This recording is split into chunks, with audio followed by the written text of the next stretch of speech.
রাধে রাধে। লক্ষ্মী ভাণ্ডার নিয়ে যারা এতদিন অনেক কথা বলেছেন, টোন টিটকারি কেটেছেন, ধমকি দিয়েছেন, 4 তারিখের পর দেখে নেবো, লক্ষ্মী ভাণ্ডার নিচ্ছ আবার এইদিকে সমর্থন করছো, বেইমানি করছো, এরকম মূর্খের মতো যাচ্ছে তাই মানে টোন টিটকারি কাটা হয়েছে, ধমকি দেওয়া হয়েছে, আমরা সবাই জানি এটা। তো তারা এবার কি করবেন? লক্ষ্মী ভাণ্ডার তো বন্ধ, অন্নপূর্ণা ভাণ্ডার নেবেন না, আয়ুষ্মান কার্ড নেবেন না। তাদের উদ্দেশ্যে আমার একটাই কথা, অবশ্যই নিজের প্রয়োজন মতো আপনারা লক্ষ্মী অন্নপূর্ণা ভাণ্ডার, আয়ুষ্মান কার্ড এবং রাজ্য সরকার কেন্দ্র সরকারের যত ভাতা প্রকল্প আছে অবশ্যই অফলাইন অনলাইনে আপনাদের সুবিধা মতন অ্যাপ্লাই করুন।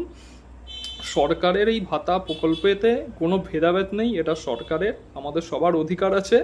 আমরা আপনাদের মতো মূর্খের মতো বলবো না যে এই ভাতাগুলো নেবেন না, অবশ্যই নেবেন। ভোট দেওয়া আপনার ব্যক্তিগত ব্যাপার, গণতান্ত্রিক অধিকার, যাই করুন প্রয়োজন মতো ভাতা প্রকল্প অবশ্যই পাবেন। আমরা বিজেপি সমর্থকরা, কর্মীরা আপনাদের মতো মূর্খ নই। রাধে রাধে, জয় হিন্দ, হর হর মহাদেব।